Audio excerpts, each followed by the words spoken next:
Shalom, kita bertemu lagi dalam ibadah pendalaman Alkitab. Kita mohon tuntunan Roh Kudus supaya Dia sendiri yang memberikan kekuatan dan pemahaman kepada kita. Mari kita berdoa. Bapa, terima kasih karena Engkau kumpulan kami rindu Engkau berfirman Tuhan dalam pendalaman Alkitab ini, dan nama-Mu dipermuliakan dan hidup kami dimerdekakan oleh kebenaran. Di dalam nama Tuhan Yesus kami minta, haleluya, dalam Yesus, haleluya, amin.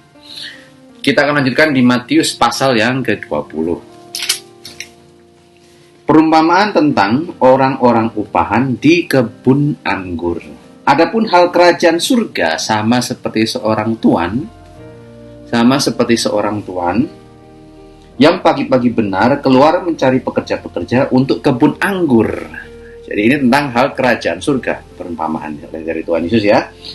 Setelah ia sepakat dengan pekerja-pekerja itu, ia mengenai upah sedinar sehari. Ia menyuruh mereka ke kebun anggurnya. Ini yang pagi-pagi benar, Bapak Ibu Saudara ya. Kira-kira pukul 9 pagi ia keluar pula, dan dilihatnya ada lagi orang-orang lain menganggur di pasar. Katanya kepada mereka, "Pergi jugalah kamu ke kebun anggurku, dan apa yang pantas akan kuberikan kepadamu." Dan mereka pun pergi. Kira-kira pukul 12 dan pukul 3 petang ia keluar pula dan melakukan sama seperti tadi. Ya, pagi-pagi benar. Ya, sekitar jam 6 itu ya. Jam 9 pagi, jam 12. Begitu ya. Lalu ada lagi ayat 6. Kira-kira pukul 5 petang ia keluar lagi dan mendapati orang-orang lain. Lalu katanya kepada mereka, "Mengapa kamu menganggur saja di sini sepanjang hari?" Kata mereka kepadanya, "Kan tidak ada orang yang mengupah kami." Katakan kepada mereka, "Pergi jugalah kamu ke kebun anggurku."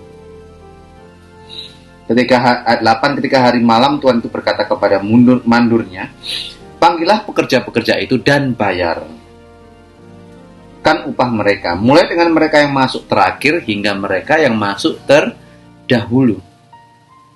Maka datanglah mereka mulai bekerja kira-kira pukul 5, dan mereka menerima masing-masing 1 dinar. Ya, yang paling telat kan jam 5 petang, Bapak Ibu Saudara, dapat 1 dinar.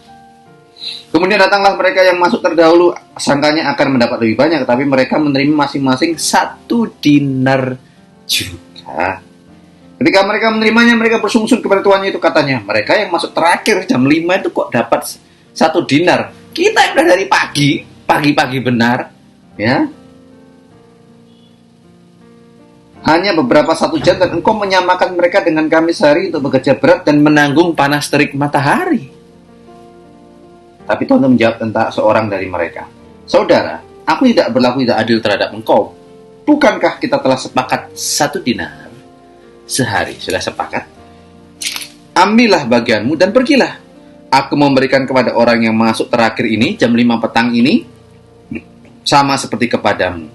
Tidakkah aku bebas mempergunakan milikku menurut kehendak hatiku, atau iri hatikah engkau karena aku murah hati?" Ayat 16, demikianlah yang terakhir akan menjadi yang terdahulu, dan yang terdahulu akan menjadi yang terakhir. Bapak Ibu Saudara, ingat konteksnya di ayat 1 adalah kerajaan surga. Dan yang menjadi kunci, bukankah aku dengan adil, ya, di ayat 14.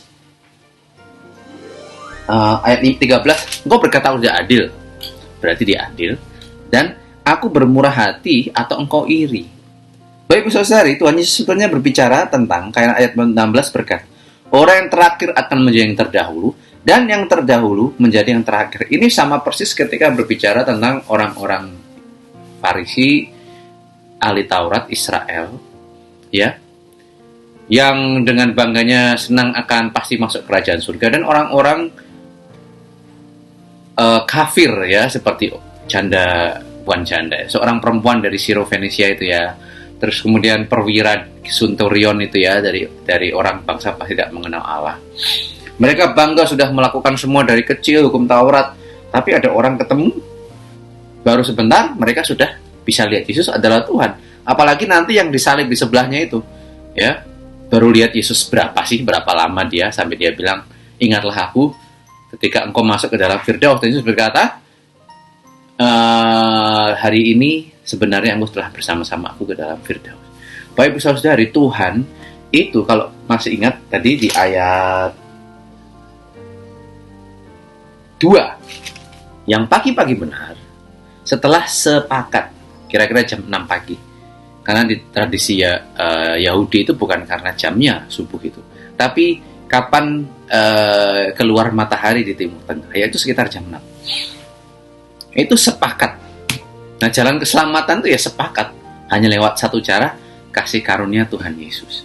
Nah, kalau kita lihat di ayat 12 itu kan katanya, kita sudah bekerja berat dan menanggung terik matahari, kok dibayar sama? Ya, jadi mereka berkata, wah, aku sudah melakukan semua hukum Taurat. Masih ingat orang muda yang kaya itu sudah melakukan semua hukum Taurat sejak kecil, gitu ya. Tapi Tuhan melihat hati, ya. Tapi di sini mereka berkata bahwa sudah kulakukan ini, kulakukan itu, pekerjaan, semua kebaikanku, gitu. Tapi ke orang ini yang lain berdosa itu, kok bisa dapat 1 dinar sama dengan aku yang bekerja seharian.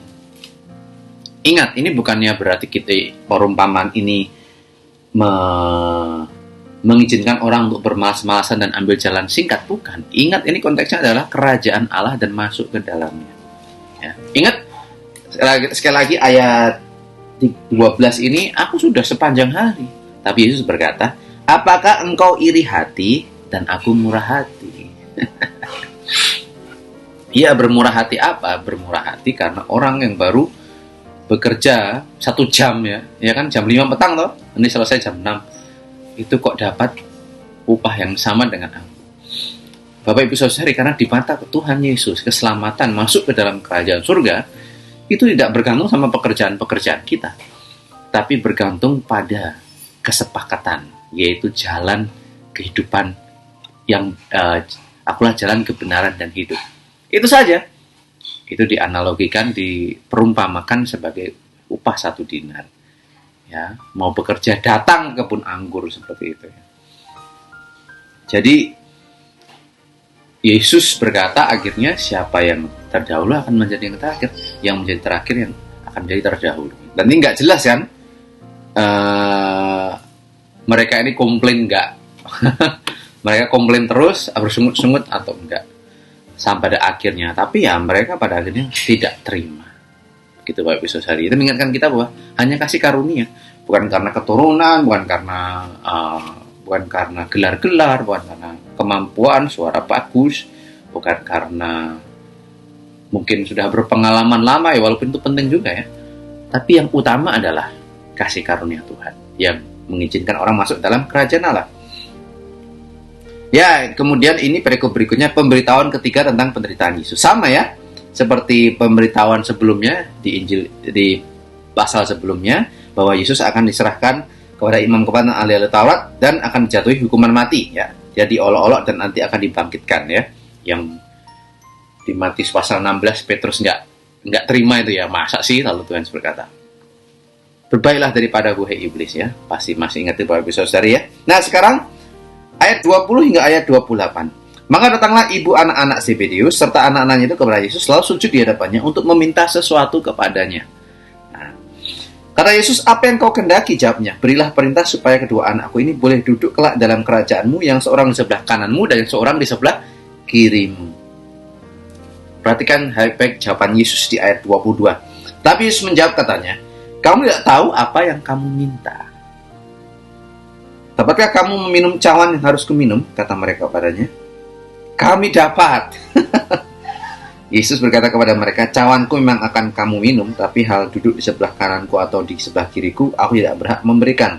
Itu akan diberikan kepada orang-orang bagi siapa Bapakku yang telah menyediakannya. Baik, saudari, ibu dari Yohanes dan Yakobus ini tidak paham bahwa untuk duduk di sebelah kanan Allah Bapa, untuk duduk di sebelah kanan Allah Bapa, seseorang harus mati, menderita sebagai anak Allah. Dan itu maksudnya minum cawan. Cawan itu berisi kutuk ya, berisi hukuman yang mengerikan. Kita tahu nih di Getsemani, lalu kalah cawan ini daripadaku. Kita tahu di kitab eskatologi Wahyu ada cawan murka Allah, dan ini adalah murka Allah. Ya, kitab di Wahyu dikatakan kan, siapakah yang layak untuk membuka gulungan itu ya, 7 gulungan itu. Itulah anak domba yang disembelih, yang layak, dan dia duduk dalam kemuliaan sebelah kanan Allah Bapa. gitu ya, dengan tahta anak domba Allah. Seperti itu.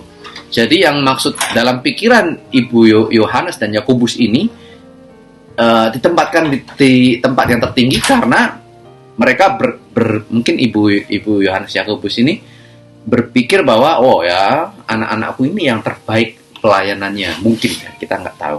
Tapi standarnya berbeda dengan Yesus. Harus mati dulu untuk menjadi tebusan bagi banyak orang.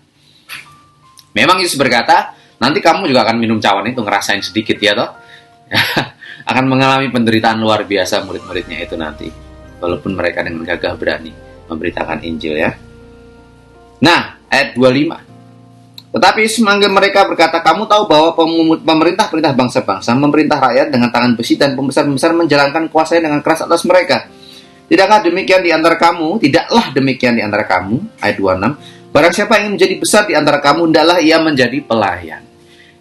Persis Yesus mengatakan bahwa pemahaman Ibu Yakobus dan Yohanes adalah pemahaman dunia.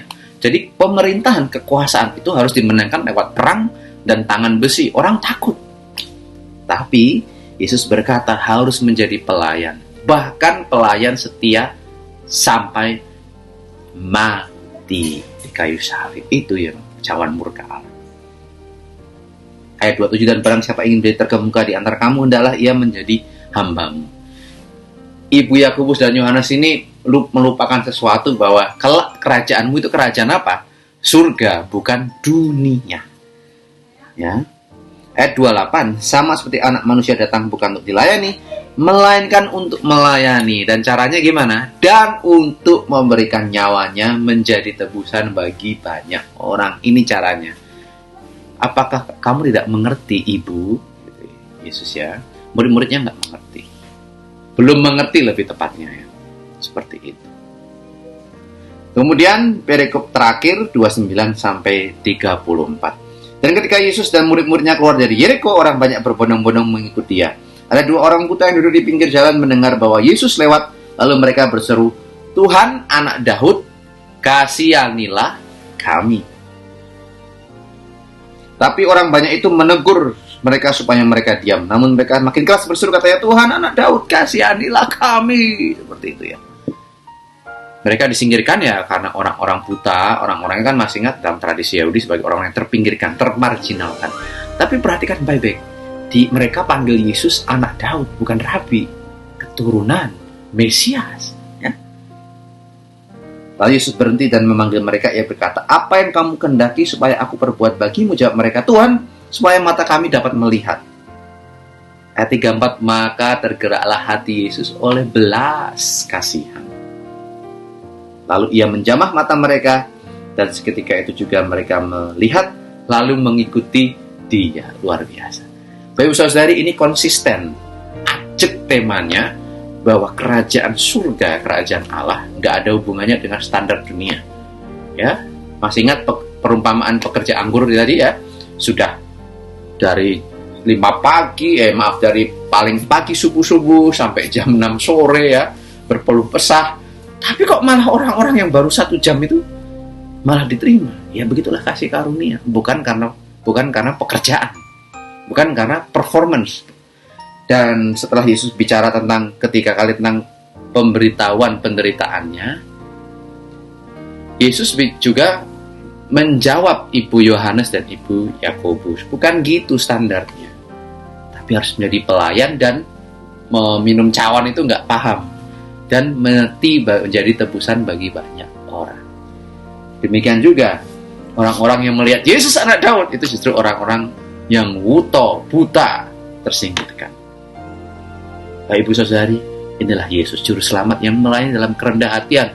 Kerajaan surga beda dengan kerajaan dunia. Marilah kita terus rendah hati. Dan biar namanya dipermuliakan, bukan kita. Haleluya, Tuhan Yesus memberkati. Amin.